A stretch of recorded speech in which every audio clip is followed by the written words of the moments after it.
68219.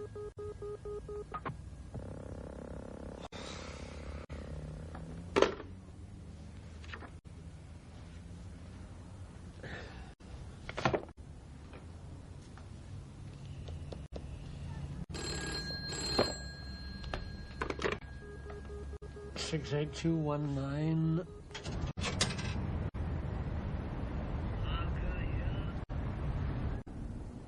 Look, if you don't want to speak, just whistle. It's costing you money. What number is that? What number do you want? Is that 68217? I seem to have the wrong number. Yes. I'm sorry. So am I.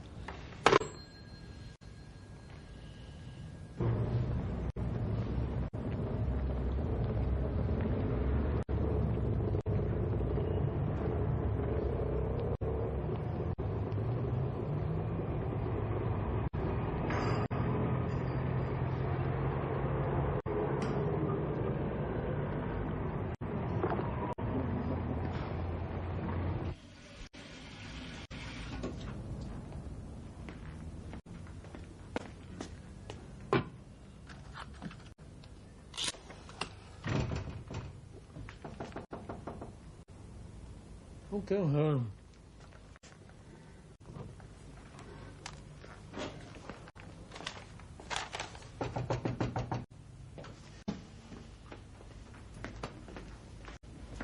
Closed.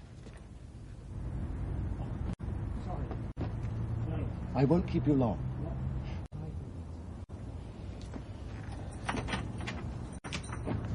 Will it wait until the morning? Just it won't be here. Tis business, is it? Please. Oh, well, if it's all that urgent. If you don't... Not at all, not at all. Sorry. No, excuse me. I did phone, Oh, yeah. which is how I knew you were still here. Mr. Barrett. Sit down, Mr. Barrett. Thank you.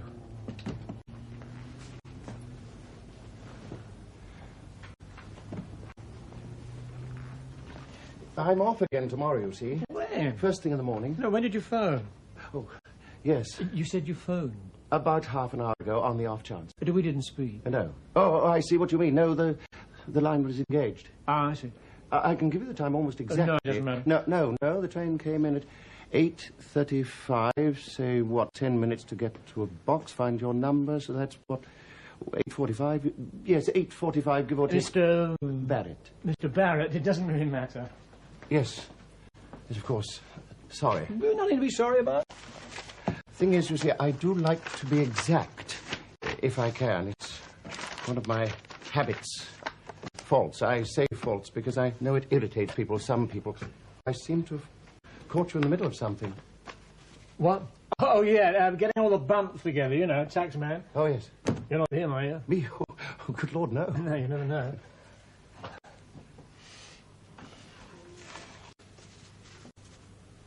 We didn't speak, did we, before? No. Oh, well, somebody did phone about that time. Wrong number, not you? I would have said. I didn't believe him anyway. Half the time I answer that thing is a waste of effort. I've given up wondering why people do it. They do it. It gets on my nerves. Put your phone number in the local paper, you see what I mean? Oh, dear. What? You make me feel as though I'm wasting your time. I'm sorry. Well, I hope you're not. Want a cup of coffee? No trouble, I'm having one. Thank you.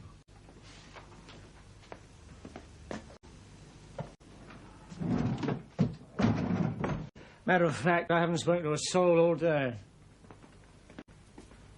Well, not what directly, not what you call a conversation, you know. If you hadn't knocked on that door, I'd probably gone home, gone straight to bed. Does it worry you? I'm just aware of it. I wouldn't have thought you were the sort. No, I'm not. You live alone? No wife? Uh-uh. But it could be worse. Oh, don't I know it. Imagine going home to a wife and still not talking, having nothing to say. So I'm married. I checked with the operator I'm sorry. when I telephoned. Oh, the operator, yeah. When I got the engaged signal, I tried several times, you see. I thought the line might be out of order, but no, they said you were definitely engaged, talking. So you just came round? Yes, I came round on the off chance, and when I saw your light was on... Your sugar? Please. 2? 1.5.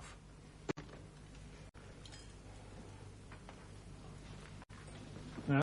Thank you. I suppose in your line of business the hours are rather irregular. There is. 24 hours a day? Oh, Oh, nothing like.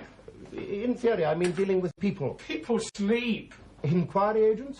Just a rumour.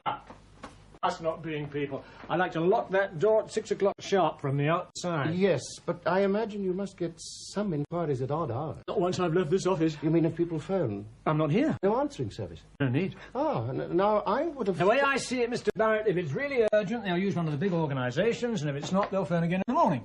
So much... But you're going away in the morning. Yes. Yes, I'm going away.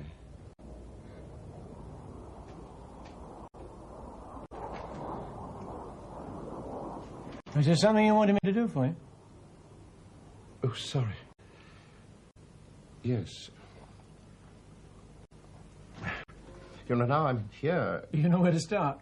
Yes, I'd worked it all out, sort of speech. Let me guess. Wife trouble. Is it that obvious? It's often the hardest thing to admit. Admit? To talk about, in my experience. Pride. Possibly. You don't care. I don't think about it. You see, to a lot of men, a wife, a family, they're the only things he's got. I mean, finally, if he's not... But if his work, then all he has left is his family. If you destroy that, if he destroys it... Another man... As they say. Are you positive?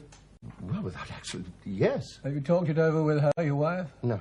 Well, it might be a lot easier, cheaper, if you did. Why must you always... Always what? But you somehow... Words like cheaper. Not always. I'm sorry. If I check on your wife and find something positive, what will you do? Well, that's up to me, surely. Oh, you alone, but once the ball starts rolling, it's often hard, sometimes impossible to stop it, and you're not the only one pushing it. Yes, I know that. Or say I spend 3 days and draw a blank. I can't guarantee results. Now, 3 days at £6.50 a day works out at what? Just under 20 quid. To me, that's not cheap. Does that matter to you? To me, personally, it doesn't matter a damn. You'll need to take some notes. Yeah. I suppose you open a file. Something like that. I wonder how many marriages end up like this, notes on a file. Yeah. I wonder. Right. Just so many statistics. Name, full name? Philip Raymond Barrett. 2 T's? Yes, and 2 R's. Home address? 84 Kings Avenue. Oh, you live in Windsor? Oh, yes. Wife's name? Rose. Alice Rose. She prefers to be called Rose. I'll need a photograph. Yes, of course. Oh, you brought one? Well, Oh, good. Is this recent? A few months. It's a good likeness, as they say. She's a little younger than I am. Very attractive. Very. We've been married 12 years. Right. Tell me about this man. What about him? How you know? They were seen together by someone. Oh. I'd rather not say. All right. Where? At the house. At your house? He goes there. Regularly? So it seems when I'm away. Oh, how often is that? Once a week, sometimes more. But chancy I'm at a phone. Sorry? Well, going to the house. Small street like that, bound to be seen. He was. You never thought of actually catching them yourself? Thought of it, yes, but I couldn't face it. Oh, you'll have to face it if I find something positive. Well, there is here. a difference. If there wasn't, I'd be out of work most of the time. Do you believe in capital punishment? Hey? In hanging? Mr. Barrett. There is a connection. Yes, sir. The solving of conscience. The executioner paid to do his public duty in private. No, but he's not anymore. Better if he did, you think? And you're away again tomorrow? Sorry, yes. Tomorrow. I presume, she telephones him, tells him the coast is clear, as they say. Right. I'll watch tomorrow, see when he turns up. If he does turn up, what time he leaves, anything else I might have seen in the time. You won't actually... Catch them in the act, as they say, no. I thought that was the... One thing at a time. Fair enough? First, verify my suspicions. Right. And then? Well, and then, if you want to take it further, we go for positive evidence. Evidence will stand up in a divorce court. That means bringing in a solicitor. When you say positive evidence? Well, you know what I mean. Peering through windows? Oh, sometimes even a ladder. Taking photographs? No photographs. Really? No need. They trust your word? Most of the time. Most? Long story. But it is your work. Evidence. So, in fact, you could make it all up, say whatever you liked. But why would I do that? Because someone in my position might persuade you. You want me to carry out these inquiries? Yes. Right, I've got all the information I need. Good night, Mr. Barrett. You haven't answered my question. I think I have. You, someone in your position, could stand up in court and say what he liked. Oh, yes, of course. Lovely.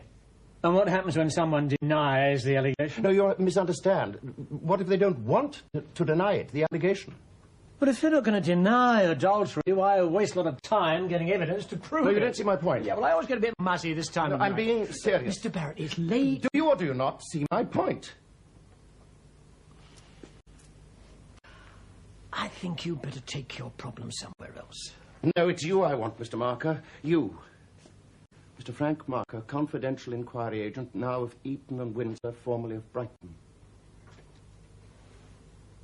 You've done some homework. Stupid not to. Yes, I'll let you know. No? What I find out. I'd like to talk about it. We have talked. More fully. Not tonight. Look, what will you do? If I leave, you'll go home to bed. You said it yourself. Surely you can spare me an hour, half an hour? Next time round. Now, I do have a reason. Oh, I'm sure you have. You see, tomorrow I might be dead. Yes, well, we all have the same problem. Problem? Chance. Sorry, you misunderstand. I'll rephrase it. Tomorrow I might kill myself.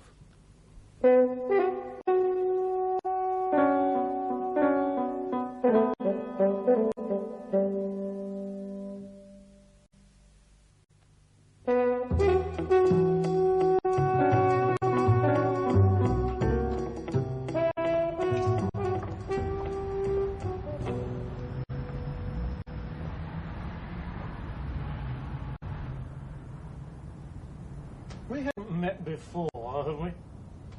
Have we? Well, all right, come on. You said you wanted to talk. I once had to make a speech in public. Oh, yeah?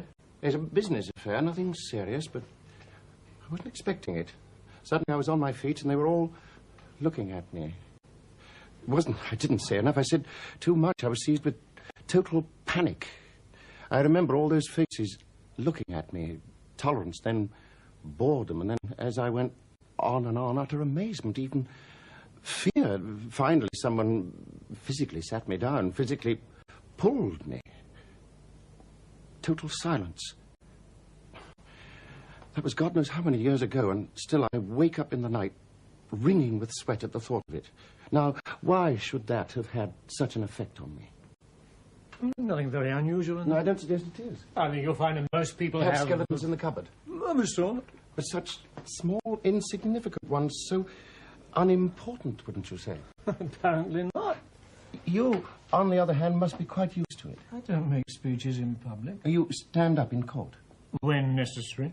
I was on a jury once, jury service, and the one thing that struck me most forcibly was the imbalance of it all.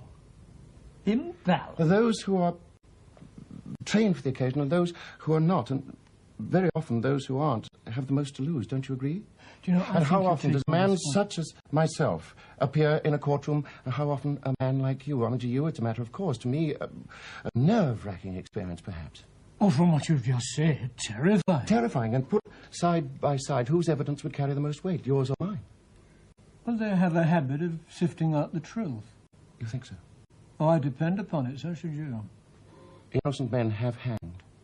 Right. It's saying what you want to say, but never in the right way. Practice. Yes. Yeah, but not on me, please. No, I realize now that I was brought up in a home without conversation. People said things, but they never held a conversation. Looking back, I realized my father was a man totally devoid of opinion. I grew up in a vacuum, a totally sterile vacuum. And how can I be expected to give anything to anybody? What the hell are you going on about? Do you know I'm a mug? I'm just beginning to get your number. Sorry, I don't quite follow. I think you should take your problem somewhere else. You're telling me to go? asking. We were talking. No, you were talking. But I would have thought in your profession... My job, you would have thought what? Well, listening, I Johnny. listen when it's relevant. You don't think it's relevant? I think that you should take another look in the yellow pages and this time try another heading. But I asked you to do something for me. Look, perhaps you didn't hear. I've just turned you down. Sorry.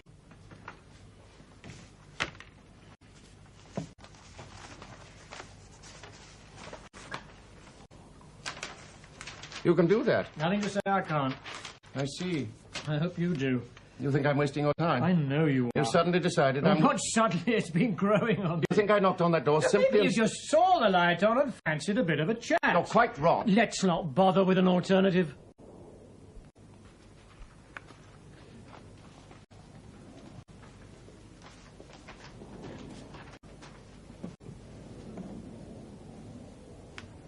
All right, I lied to you. I made up that story about my wife because I wanted to speak to you. Good night. I wanted to sit in a room and talk to you, to satisfy myself with the sort of man you are. Oh, go home, will you, Mr. Barrett? Clemens. What? Not Barrett, Clemens. I take it that's supposed to mean something.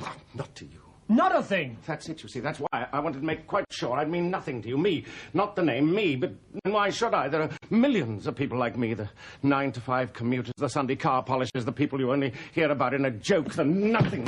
Oh, come on now. What are you gonna do? Oh, son, you did what you wanted. Call the police. Why don't you go home? I've had just about enough of you. You smug little swine, I ought to punch you in the face. Oh, if that's what you want, go ahead, do it. Is that all you wanted? Punch someone in the face? Someone to take it out on, whatever it is. Is that what you wanted? No, not someone. But perhaps you've seen me sitting there on your way home. Didn't like the look of my face and said to yourself, one of these days I'll go in and take a crack at it. Well, go on, help yourself. I don't like it much more than you do.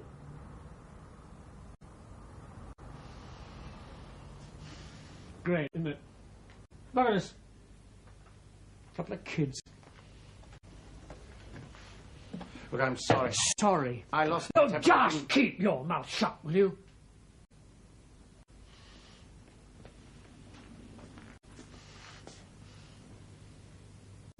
You want some more coffee?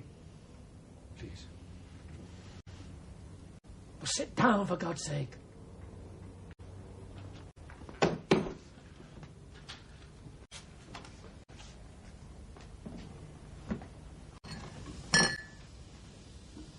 I ought to kick you down the street, you know that, don't you? Then why don't you? Clemens? Yes. Well, all right, I'll tell you, Mr. Clemens, there's something about you. The minute you walk through that door, put me on edge, and I don't like it.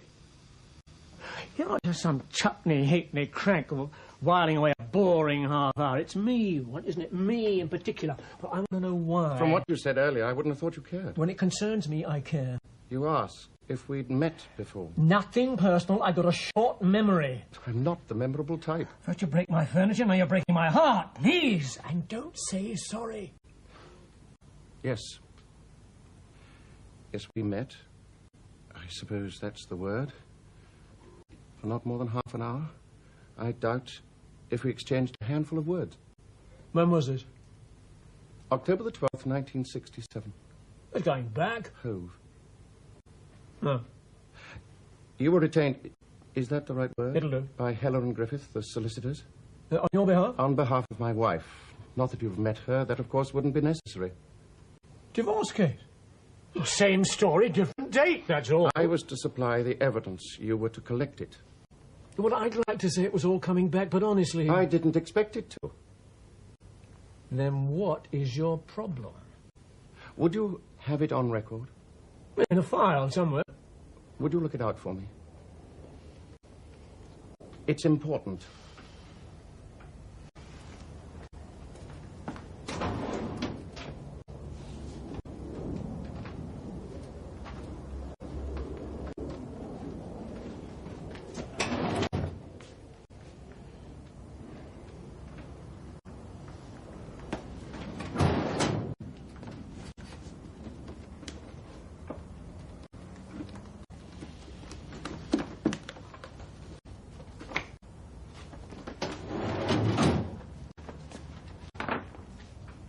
Philip Raymond Clemens, 32 Russell Road, Hove.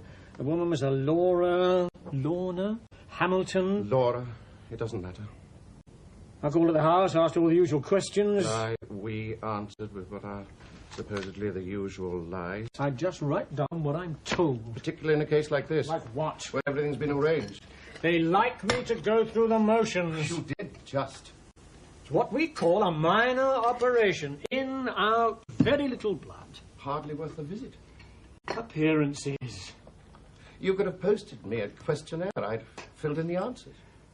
When we're all showing our hands, there's not much point in cheating. You think there was no cheating?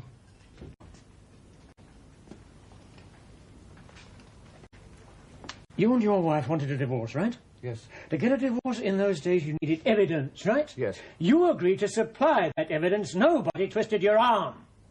Right? Thank you. You don't think there are ways of twisting one's In a case like this, I see what I'm meant to see, what I'm told to see. I oil the wheels. I make it easy. For your benefit, not mine.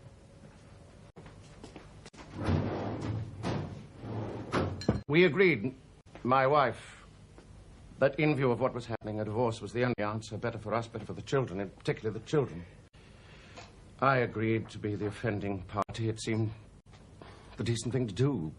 You know, I'd no idea how easy that sort of thing was to arrange. A discreet telephone call from someone to a friend of a friend of a friend, and there she was. Miss Hamilton, another character in the charade. The professional correspondent. £30 in cash, darling. I wonder what she does for a crust now. I was to be at a certain address at a certain time. The rest would be taken care of. Actually, she made it very easy for me. I arrived at her flat at 10 o'clock. You were due to arrive any time after that. It was a very cold night. The only warm place was the kitchen. We drank coffee out of Woolworth mugs. I suppose she wasn't much more than 20. I might have been just passing time with her. No mention was made of my reason for being there. But I began to feel a sexual excitement. I made some sort of joke about the atmosphere being domestic rather than adulterous, and shouldn't I at least take my coat off? She said not to worry, I'd probably turn up in the morning. They usually do, and then we ran out of conversation. Then she suddenly said, look, you're spending a lot of money. Seems silly just sitting here. Why don't we go to bed? And she said, honestly, I don't mind. I looked at her and laughed. She laughed. It was all so absurd. And she came over and kissed me on the cheek and said, well, I'm going to bed. I sat around for about half an hour and followed her. I vaguely hoped that she'd be asleep. She wasn't. You didn't arrive until 11 o'clock the next morning. For all you knew, I might have arrived 10 minutes earlier. As it was, I'd been waiting hours, growing more and more nervous, angry. Afraid, I suppose, that you wouldn't come, because what was the point of the whole pathetic charade without you? But you arrived. Without apology, at 11 o'clock, most of your questions were directed at her. As you say, the machine's well oiled. All the usual questions, the usual lies. You were there perhaps half an hour, that's all. Oh, you got your divorce, didn't you? You didn't come all this way just to say thanks. You're not the type to expect gratitude. That's right. But the fee is the pay. Always the joke, Mr. Marker. No joke. And you don't feel a thing. Oh, what should I feel? Ever. Oh, you'd be surprised. The day we met was the most important day of my life. I can remember every detail. You couldn't even remember my name. Yes, I'd like to say that you were special. Sorry, nothing like. Notes on a file. Oh, file, ledger, certificate, the same for all of us. After all, I wanted the divorce. You were only doing your job. Oh, good of you to understand. Oh, yes, I understand, Mr. Marker. What I wanted to make quite sure was that you did. Oh, yes, I understand. And now that I do, you can go away and quietly kill yourself. Well, that's the idea, isn't it? Did you think I'd forgotten? No. Forget a name, perhaps a face, but never a threat. Especially a threat like that. I meant what I said. And I'm supposed to talk you out of it. That's what all this has been about, hmm? Yeah, well, I'm sorry. You come to the wrong man. I'll tell you what, though. I've got a friend who's very good at this sort of thing. I'll give him a ring. Now, leave it alone. Look, I think the best I thing meant we can do... what I said. All right. Convince me.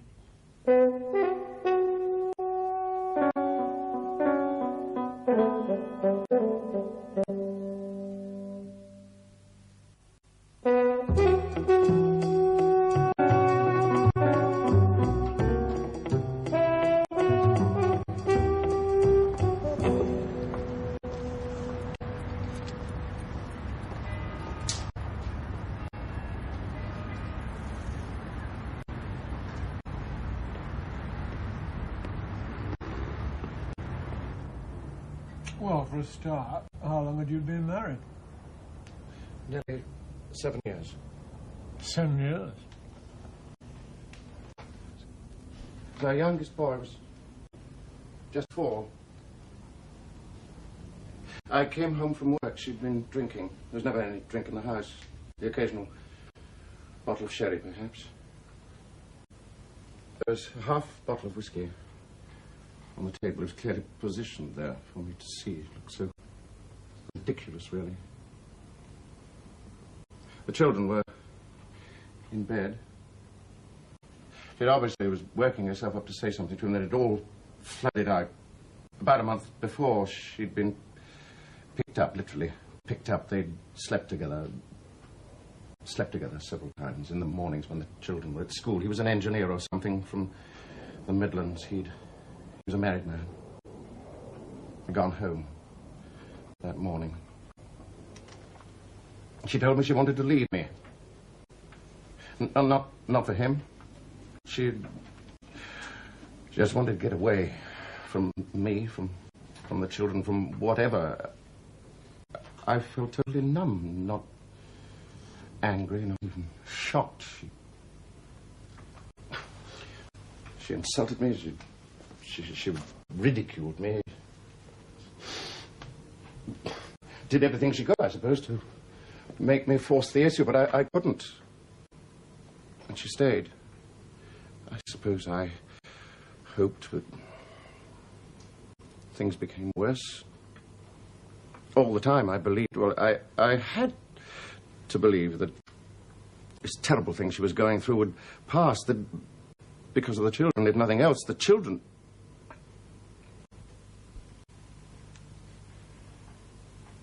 One night she came home with some man she'd picked up in a pub. He obviously expected to be living alone. She introduced me, forced him to sit in a chair and listen while she ran through her long and obscene list of what she'd done to me, why she despised me, why I was nothing. He sat there, half drunk, staring at his hands. I've never seen a man so ashamed. When she finished, she began to cry. He mumbled some sort of apology and left. You see, she said, you see. And you gave her grounds for divorce? Oh, yes. You don't believe it's possible? Oh, I believe it. You'd be surprised how many mugs I still meet who cross their fingers, hope that the meek will inherit the earth. Not in a divorce court, they don't. I didn't want to inherit the earth, just my children. She agreed to let you have the children? Yes. You put your head on the block. Surprise, surprise, she changes her mind. No kids. Don't you know how often they come down on the side of the mother? Oh, I'm sorry. I'm sorry. Well, you had a know solicitor, didn't you? Yes. So one who specialised in divorce? No, not... Ah, mistake number 94. If you're getting a divorce, get a divorce solicitor. This is an age of specialists, Mr. Clemens. Use them. Have you any idea just how difficult... You're right. You're absolutely right. It's finding the jokers. That's the problem. Knowing how to find them. That's a wicked old world, Mr. Clemens. But your wife seems to have made use of it. Haven't you? It's a crust.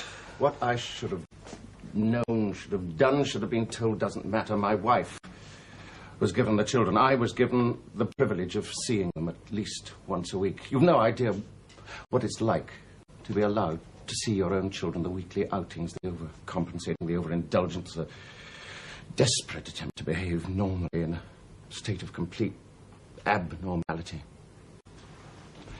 My wife saw to it that I was given only my rights, no more, often less, often the excuse, the sudden illness, the sudden short holiday. Next week. Telephone next week. Last summer we came to Windsor, to the castle. They wanted to see the castle. It was then, purely by accident, that I saw you. We came out of a cafe. We'd had tea, and there you were, driving into a garage not far from here. A green van, I seem to remember. Oh, yes, I remember that. Terrible fierce clutch. I couldn't be sure. I waited until you'd gone. I asked the man in the garage. He told me, Frank Marker, inquiry agent. That's me, well-known local character. Somehow we kept coming back here to the castle, to the river. They seemed to enjoy it. But I knew I was coming because of you. I wanted to see you. I wanted you to see me. I wanted to see the look on your face. Oh, no, wait a minute. I'm sorry. You see, there was something else. You see, I began to notice a change in her attitude towards me. It was slight at first.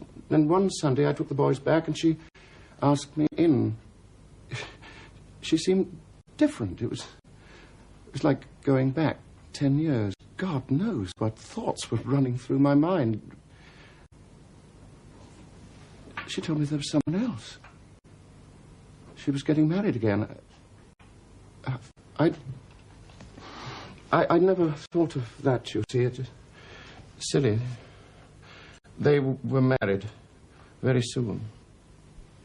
And I suppose that didn't improve things with the children. No, all the time. I found myself coming here. All the time I found myself thinking more and more of what would happen if we did meet, if we did speak. It's stupid, irrational, I know, but it became an obsession. The more I worried about the children, the more I wanted to see you, Marker, the private detective, the private executioner. Huh? Executioner? What sort of crap is that? You work out your little fantasies, but not at my expense, no, please. I'm sorry. Executioner. Yes, If you'd taken your kids to Brighton, it could have been the solicitor, or Miss Laura, whatever her name was.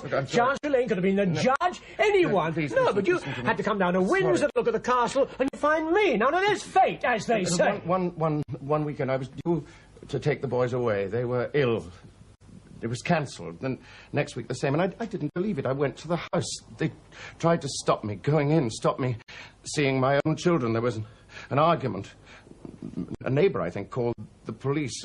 Another set of cogs in the well-oiled machine.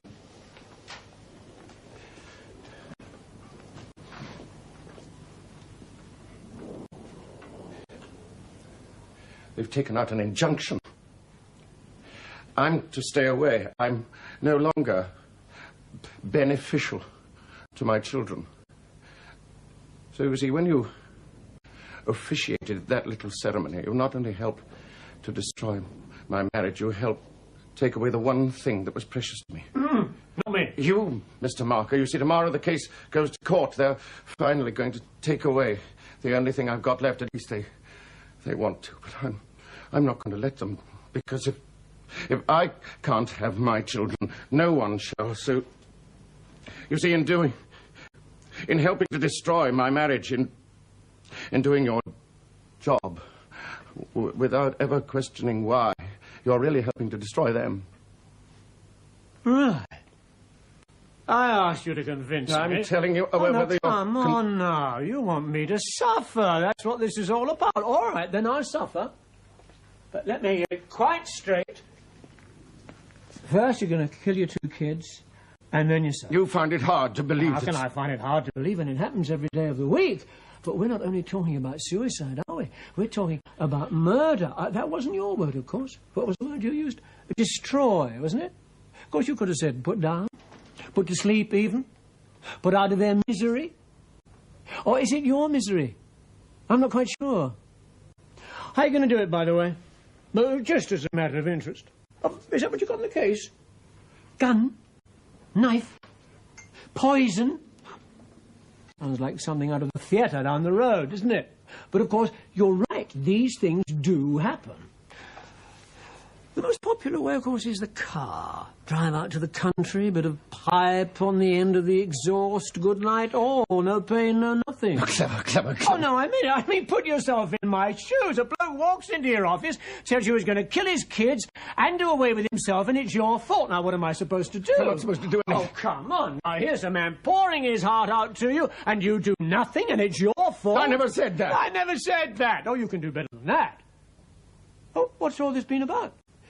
You're flat on your back, and you're looking for somewhere to put the blame, somebody in the system.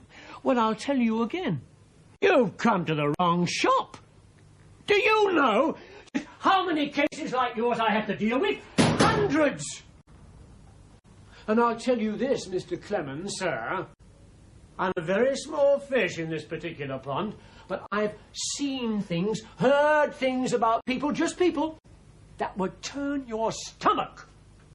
But not mine, Mr. Clemens. Not mine. I do my work, I take my money, and I move on to the next foul-up, because there always is a next one. Look, and don't think you're the first person that looked at me and wondered what sort of man does what I do. Do you want me to justify it? Go and ask the undertaker. Or the sewer man. Or the professional soldier. Or the dentist. Why he does it. Doesn't matter why, Mr. Clemens, you need us. Oh, no, wait a minute, I haven't finished. You had your say, now you just listen. You come in here, you tell me some half-baked story, and I'm supposed to feel sorry for you because that's what you want. Pity. But you'll get no pity from me because there are 1 or 2 holes in that story. I told you the truth. You told me only what you wanted to hear yourself. Oh, so your wife suddenly changed. Oh, was it her fault or yours? What did she get out of you? Maybe she got sick and tired of living with a man who makes a profession out of being a nobody, because that's what you do. You're sorry this and you're sorry that. Oh, that crap about the police throwing you out of the house and your wife taking out an injunction. If you get an injunction for that, you fight it. I'll bet even money that you pestered and whined and moaned and did everything you could to confuse those kids. You don't want them out of love, you want them out of hate. You're wrong. Well, I hope so. For your sake, I really hope so. You don't think I want... You want to what? Kill your kids? But listen to yourself, for God's sake, listen to yourself. You've never made a decision in your life. You expect me to believe you do that? If you're going to do it, you do it. You don't give advance warning unless you're shouting for help. But what do you want me to do? Call the police? Or better still, get in touch with your wife. Oh, yes, that would be good. A third party, letting her know just how much you're suffering. Perhaps you won't go to court tomorrow. Hey, get her on the phone. I'll do it now. Me, the Good Samaritan. Not a chance, brother. You want help, you go and see a doctor. You're your welfare officer or your priest. Well, don't you come here threatening me with what you're going to do. This fish won't bite.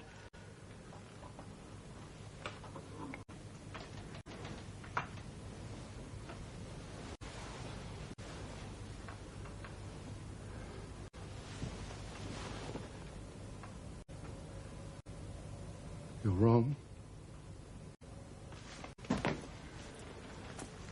Then I'll read about it in the papers, won't I?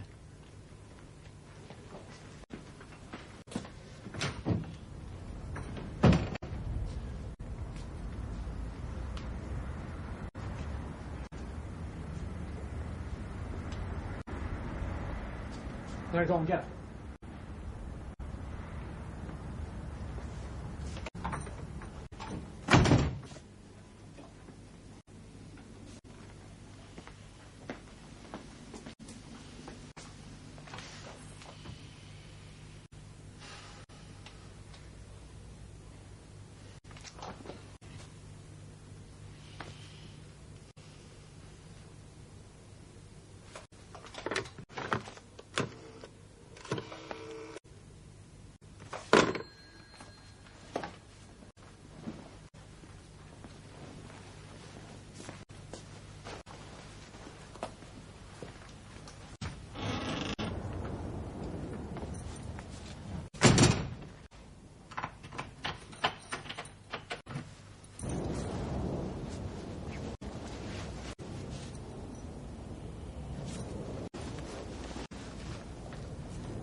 The other half.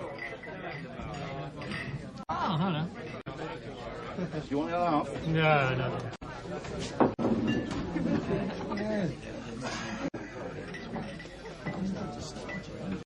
Remember me telling you about my oldest boy nagging the life out of me to lend him the deposit on a motorbike? Oh, yeah.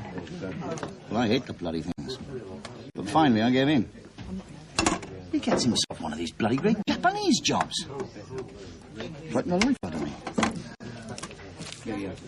Hello, Henry. All right? Yes, thanks. This morning he comes up it. Breaks his arm. My wife's playing blue murder with me. My fault. I should have stopped him. Shouldn't have given in. Me? I don't know. You can't do right for doing wrong. Half the time she's nagging You think the I could change my mind? Yeah, half? Can I have a whiskey? Whiskey? Can I? Yeah.